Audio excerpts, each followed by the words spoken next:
أنعمنا بنعمة الإسلام والإيمان والإحسان وهي أعظم النعم.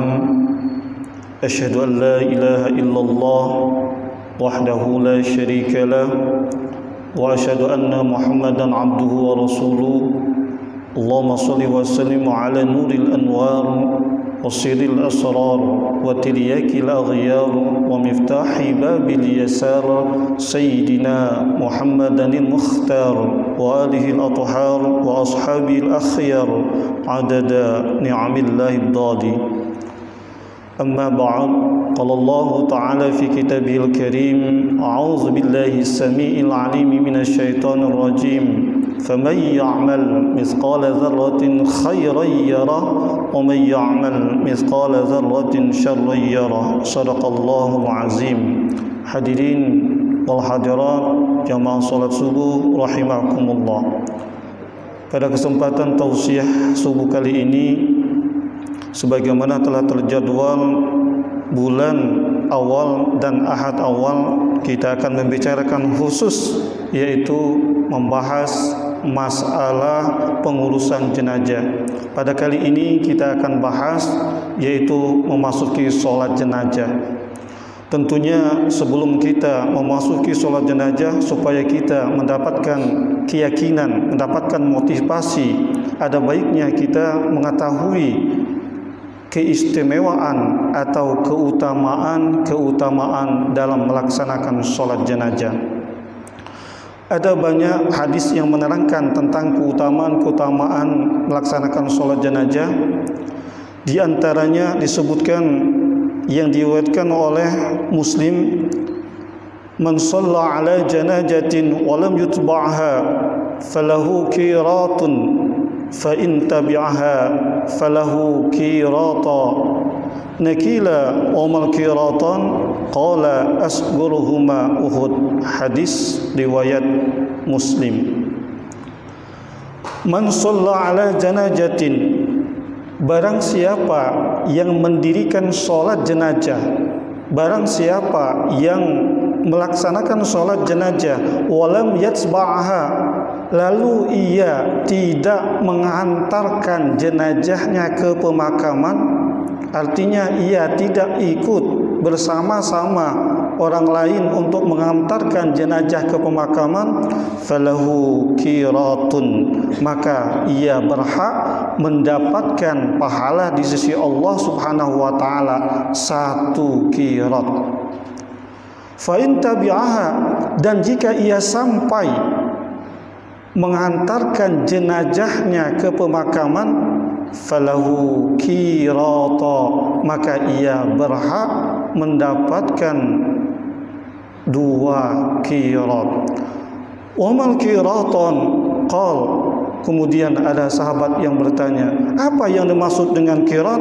Qala Rasulullah sallallahu alaihi wasallam, asgharuhuma mislu hudud. Di lain riwayat disebutkan mislu jabalainil azimain. Adapun yang dimaksud dengan qirat itu adalah 2 gunung yang besar. Dan di dalam riwayat yang lain disebutkan ukuran 2 qirat yang paling kecil adalah seumpama gunung Uhud. Ini hadis yang diriwayatkan oleh Bukhari oleh Muslim. Hadis ini memberikan kabar kepada kita bahwa barang siapa umat Islam menyolati saudaranya yang Islam, ia mendapatkan 1 qirat. Solat saja mayit, ia mendapatkan 1 qirat. Kemudian ia menghantarkan jenazahnya, ia mendapatkan pahala 1 qirat. Nah, apa yang dimaksud dengan qirat? Maka Rasulullah sallallahu alaihi wasallam bersabda, yang dimaksud dengan qirat itu adalah 2 gunung yang besar. Nah, ini motivasi untuk kita supaya kita melaksanakan sholat jenazah, mendapatkan pahala-pahala kebaikan di sisi Allah Subhanahu wa taala. Yang sholat jenazah dan mengantarkannya ke pemakaman adalah mendapatkan pahala 2 gunung yang besar. Dan di lain riwayat disebutkan yang dimaksud 2 kirot itu adalah 2 kirot ukuran yang paling kecil adalah seperti 1 gunung Uhud. Nah, bapak-bapak, ibu-ibu yang sudah umroh, yang sudah haji, pasti biasanya kita lihat gunung Uhud. Besarnya gunung Uhud itu, ya. Dipindah ke sini bukan main, tak baca. Nah, itu pahalanya seperti gunung Uhud. Kemudian di lain hadis disebutkan keutamaan salat jenazah dari Quraib radhiyallahu an berkata, "Ma min rajulin muslimin yamutu fayakumu ala janazati 40 rajulan la yusyrikuna billahi syai'a illa syafa'ahumullahu fi." Rawahu Muslim. Ma min rajulin muslimin, tidaklah dari seorang muslim yamutu meninggal, fayakumu lalu ia berdiri, ala janazati mendirikan solat jenazah, 40 rajulan yang mendirikan solat jenazah tersebut terdiri dari 40 orang, la yusyrikuna bihi syai'a, dan 40 orang tersebut tidak menyekutukan Allah, tidak syirik kepada Allah Subhanahu wa taala, illa syafa'ahumullah, melainkan doa yang dipintanya kepada Allah, doa rahmat yang dipintanya kepada Allah untuk si mayit diijabah oleh Allah Subhanahu wa taala. Lagi-lagi hadis ini memberikan motivasi kepada kita, barang siapa yang sholat jenazah kemudian yang sholat itu terdiri dari 40 orang, yang 40 orang itu tidak syirik kepada Allah Subhanahu wa taala, sedikit pun tidak berbuat syirik, sedikit pun tidak menyekutukan Allah Subhanahu wa taala, maka 40 orang tersebut minta kepada Allah ampunan, minta kepada Allah kasih sayang untuk si mayit, maka diijabah oleh Allah Subhanahu wa taala. Oleh karena itu, seperti biasa kalau kita lihat orang-orang yang mengalami musibah, ada salah satu orang mengatakan atau kepada saudara-saudara, bapak-bapak, ibu-ibu, silakan yang ingin menyolati jenazah akan disolatkan, kami tunggu. Nah, untuk apa? Untuk memperbanyak jamaah supaya sebanyak-banyak mungkin. Kalau menurut hadis ini, alhamdulillah kalau sudah solat itu mencapai 40 jamaah, 40 orang yang solat jenazah. Nah, 40 orang yang solat jenazah tersebut berdoa kepada Allah, maka diijabah oleh Allah dengan syarat tidak menyekutukan Allah Subhanahu wa taala. Kemudian di lain hadis disebutkan, ma min mayyitin yusalli alaihi ummatun minal muslimina yablughuna mi'atan kulluhum yashfa'una lahu illa syuffi'u fi. Rawahu Muslim.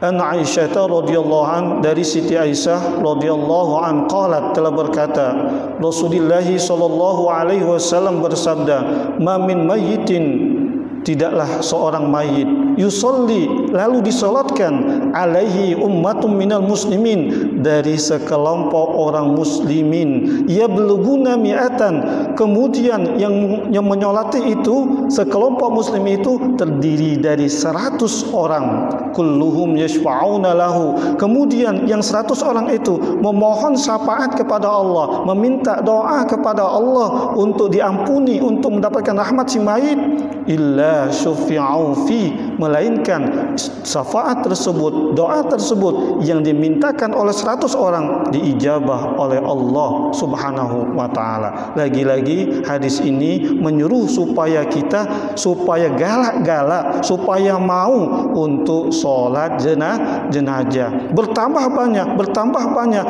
banyak. Apalagi menurut hadis ini 100 orang diijabah doanya oleh Allah Subhanahu wa taala. Maka pengurus yang bijaksana itu, apalagi di masjid itu, mengumumkan, sekali lagi diumumkan, supaya apa? Supaya memperbanyak jamaah dalam sholat jenazah. Nah, ini ukuran dalam hadis yang besar 100. Kalau yang tadi 40 orang diijabah oleh Allah dengan syarat tidak syirik, menyekutukan Allah sedikit pun. Dan yang kedua ini 100 orang, ya, 100 orang. Adapun hadis yang berikutnya, An Malik bin Hubairah radhiyallahu anhu qala Rasulullah sallallahu alaihi wasallam bersabda, "Ma min muslimin yamutu wa yusalli alaihi salasatu supupim minal muslimina illa aujaba." Rawahu Tirmizi. Ma min muslimin, tidaklah dari seorang muslim, yamutu, mati, meninggal, fayusolli, lalu disolatkan, yaitu solat jenazah, alaihi salasatu supupin, yang terdiri dari 3 saf, yang terdiri dari 3 barisan, minal muslimin, dari sekelompok muslimin, illa, kecuali, aujaba, diijabah oleh Allah subhanahu wa ta'ala. Lagi-lagi hadis ini memberikan motivasi kepada kita supaya sholat itu diatur dengan 3 saf. Ini ukuran yang paling kecil. Kalau tadi 40, yang kedua 100. Nah, ukuran yang kecil supaya sholat jenazahnya, doanya diijabah oleh Allah subhanahu wa ta'ala, diatur 3 saf. Maka si imam berkata, silakan baris dan rapatkan, susun dengan rapi 3 saf. Nah, ini perintah Rasulullah sallallahu alaihi wasallam. Namun yang menjadi pertanyaan, 3 saf itu kalau memungkinkan. Kalau tidak memungkinkan, tidak bisa jadi 3 saf, jangan dibuat 3 saf. 3 saf itu relatif. Namun ukuran 3 saf itu yang paling kecil adalah 7 orang. Ingat, 3 saf dalam sholat jenazah yang paling kecil adalah 7 orang. Yang 1 berdiri di depan sebagai imam. Yang 6 itu 2 jadi 3 saf, jadi 7 orang. Nah, bagaimana kalau kurang dari 7 orang dibuat 3 saf? Tidak boleh dalam sholat itu berdiri sendiri. Jadi dibuat harus ada kawan. Berarti yang paling kecil adalah 2 orang. Jadi kalau seandainya terdiri dari 6 orang, 1 imam, maka di belakang jangan buat 3 saf. Ada yang ganjil. Berarti yang depan saf pertama 3, yang kedua adalah 2 saf. Jadi 6. Jadi jangan dibuat 3. Bagaimana kalau orang 3? 1 baris. Jangan dibuat 1 baris, 1 baris, 3. Tidak boleh. Dianjurkan tidak boleh. Jadi yang dimaksud 3 saf kalau memungkinkan. Rumusnya kata Nabi, di situ ulama mengatakan 7 orang. Jadi bagaimana kalau salahnya banyak? 100 orang. Itu lebih bagus. Tidak mungkin menjadi 3 saf, lebih 3 saf. Maka menjadi ukuran 100 orang diijabah, 40 orang diijabah. Tidak memadai, maka tidak diatur 3 saf. Memadai, maka diatur 3 saf. Syukur-syukur kalau banyak. Kalau 40 orang ini bisa jadi 3 saf. Kalau 100 orang lebih daripada 3 saf di masjid ini, berarti tidak harus 3 saf. Ini adalah anjuran supaya doa kita diijabah dalam sholat jenazah. Nah, inilah salah satu keistimewaan sholat jenazah. Nah, adapun berikutnya adalah bagaimana letak daripada posisi imam dalam sholat jenazah. Adapun letak posisi seorang imam berdiri di depan jenazah menurut ulama Hanafi, ini menurut ulama Hanafiyah, dalam sholat jenazah itu berdiri tepat di tengah-tengah dada jenazah. Jadi sholatnya jenazah itu tepat di tengah-tengah dada jenazah.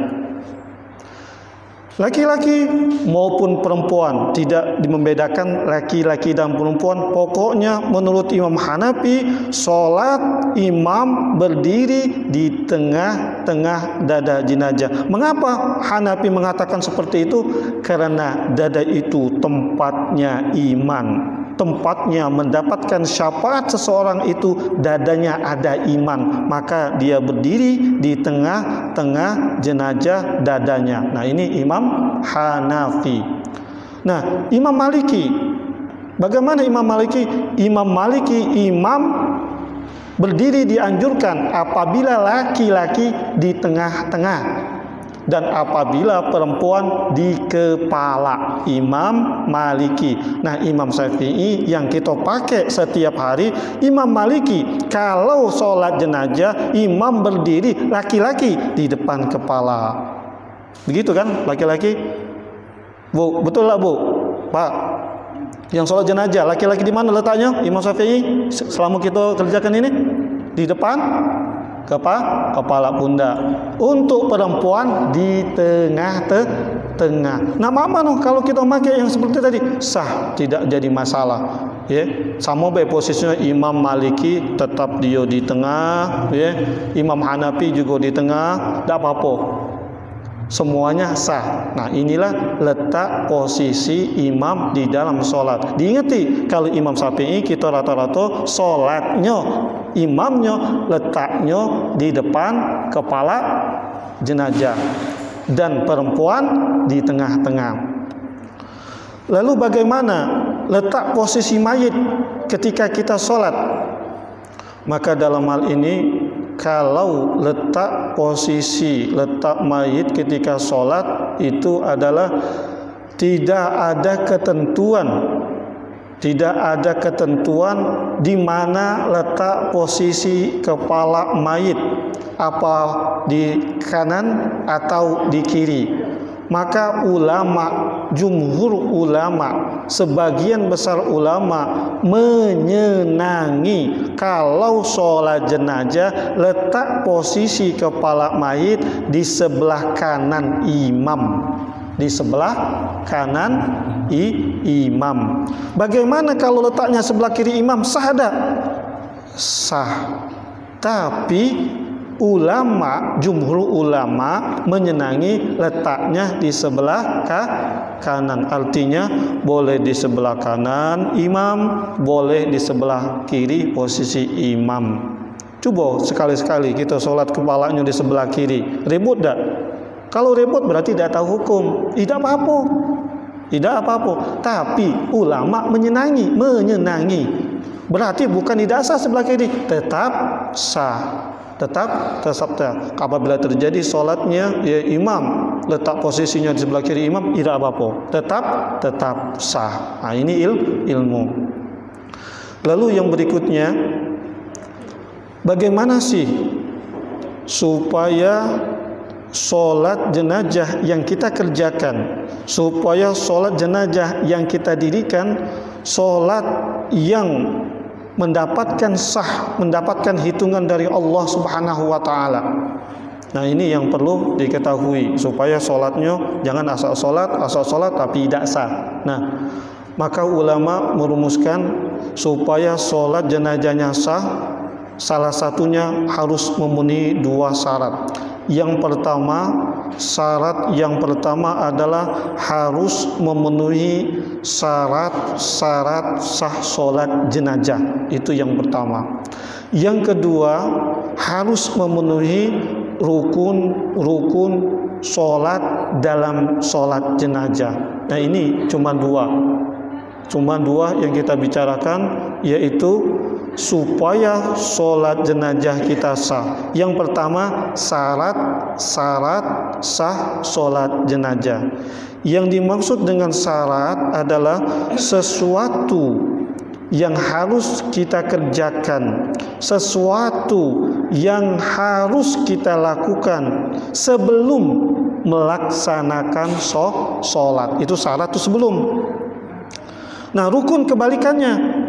Rukun itu adalah sesuatu yang harus dilaksanakan, sesuatu yang harus dikerjakan ketika saat melaksanakan sholat, saat ketika sedang melaksanakan sholat, itu rukun. Nah, semua ini apabila tidak dilakukan maka sholat jenazahnya tidak sah. Nah, yang pertama syarat sah sholat jenazah, yaitu syarat sah sholat. Artinya setiap syarat sholat maka harus memenuhi ini, termasuk sholat jenazah. Semua syarat sah sholat harus memenuhi syarat sah sholat ini, termasuk sholat jenazah. Cuma bedanya kalau sholat jenazah itu ya ada waktunya. Artinya waktunya itu adalah apabila seseorang meninggal, dimandikan, dikafani, baru disolatkan. Tetapi kalau waktu sholat fardu sudah ada ketentuan. Maghrib sudah ada waktunya, zuhur sudah ada waktunya, asar, subuh, isya sudah ada waktunya. Nah, kalau sholat mayit waktunya kalau ada umat Islam yang meninggal baru sholat. Nah, ini syarat sah sholat beda dengan syarat sah sholat yang fardu.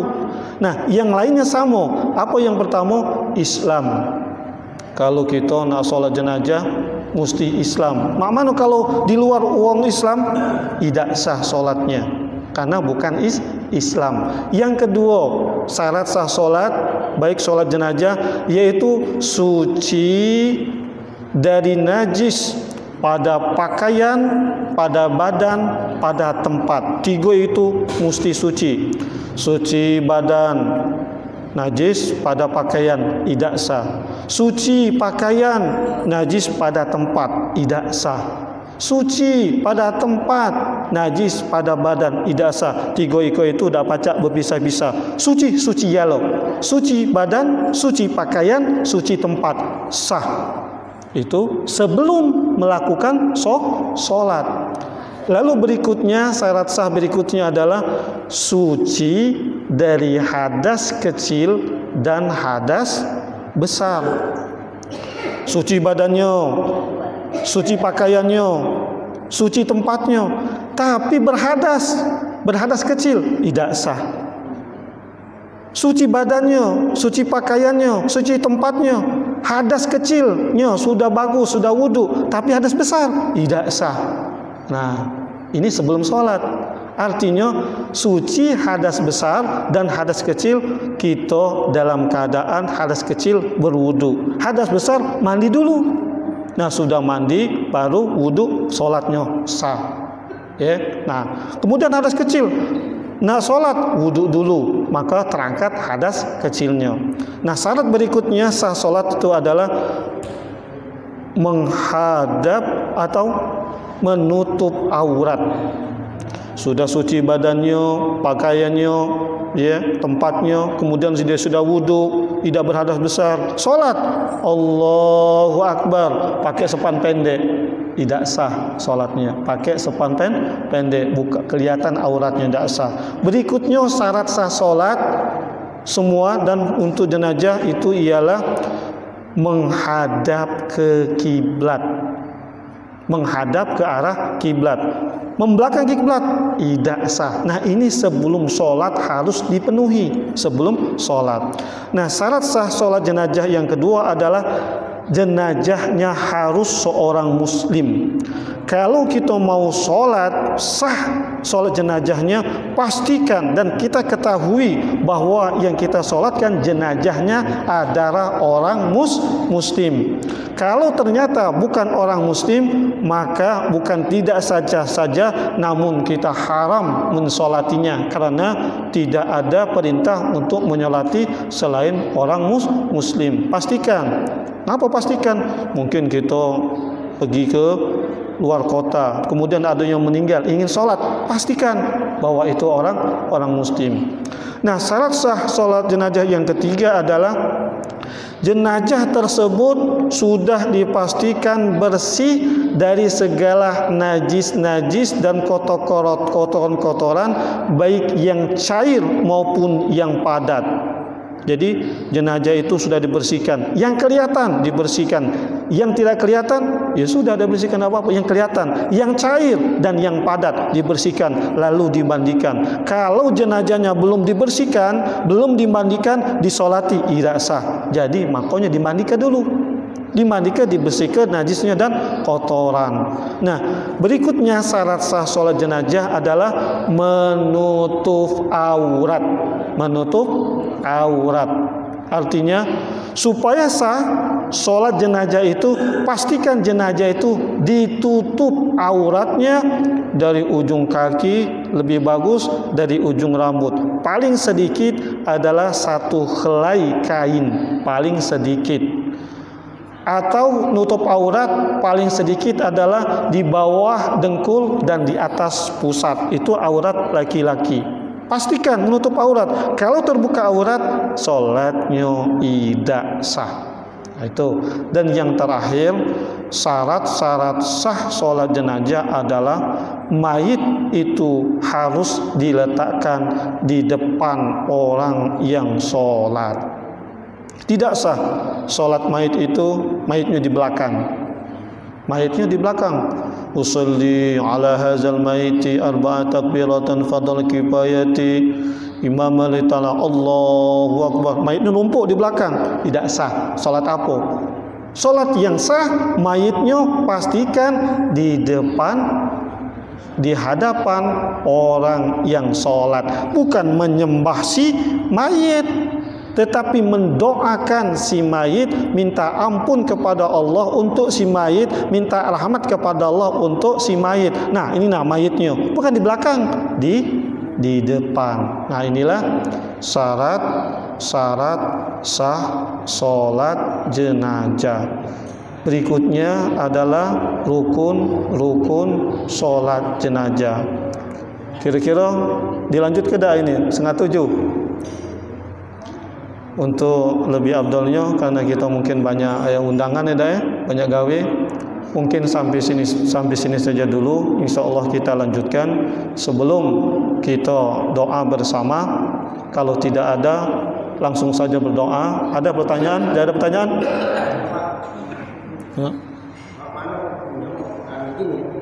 Kita tahu bahwa dia Islam, keturunannya Islam, kemudian mereka tidak pernah sholat. Nah, ada yang menyatakan bahwa siapa yang menyatakan itu maka dosanya akan ditanggung orang yang gimana? Gimana Pak? Ulangi Pak. Jadi dia kan Islam yang meninggal. Iya, meninggal. Jadi Islam kita tahu Islam. Tapi yang meninggal ini tidak pernah sholat sama sekali. Nah, ada yang menyatakan bahwa siapa yang menyolatkan orang itu maka dosanya akan ditanggung oleh orang yang menyolatkan. Oh, iya. Ya, alhamdulillah. Satu saja pertanyaannya, kita mau doa. Sepakat menurut jumhur ulama, salah satunya Imam Syafi'i, bahwa orang yang meninggal tidak pernah sholat atau jarang sholat atau mati bunuh diri, ya, maka umat Islam tetap kewajibannya 4 iko itu, tetap kewajibannya 4 iko itu. Nah, dosa dia itu urusan dia sama Allah Subhanahu wa ta'ala. Kalau tidak disolatkan dosa galau.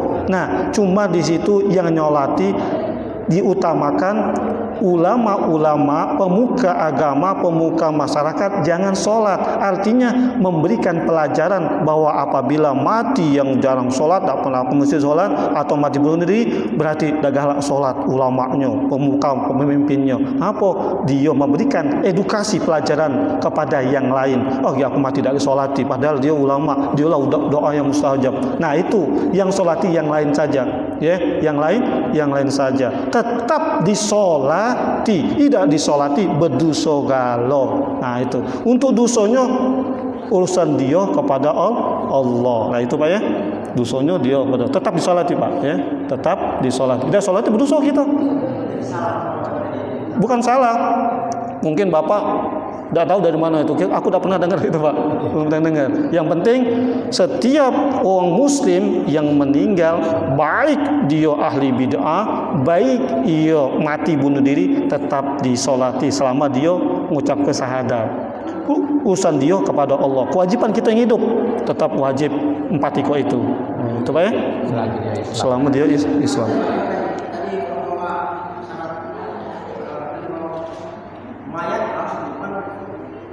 Ya, ya.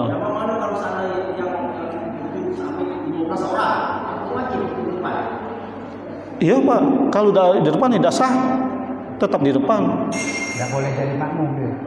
Tetap. Iya. Beberapa banyak, yang banyak itu jenazahnya apa umat ini jamaah? Tetap di depan, tetap di depan. Iya. Kalau di belakang tidak sah. Tidak, tetap di depan. Iya. Ya pokoknya di depan, bukan di samping kiri kan, tetap di depan posisi depan sholat. Ya. Sudah Pak ya? Alhamdulillah ya. Kenapa? Langsung doa. Ya. Marilah Bapak-bapak kita tutup, kita doa. Yang mana yang hajat yang untuk militer itu? Yang ini yang pendidikan, selainnya ya. Ya. A'udzubillahi minasyaitonirrajim. Bismillahirrahmanirrahim. Nastaghfirullahalazim, nastaghfirullahalazim, nastaghfirullahalazim. Innallaha ghafurur rahim. Alhamdulillahirabbil alamin. Allahumma shalli ala sayyidina Muhammadin abdika wa rasulika nabiyil ummi wa ala alihi washabbihi wasallam.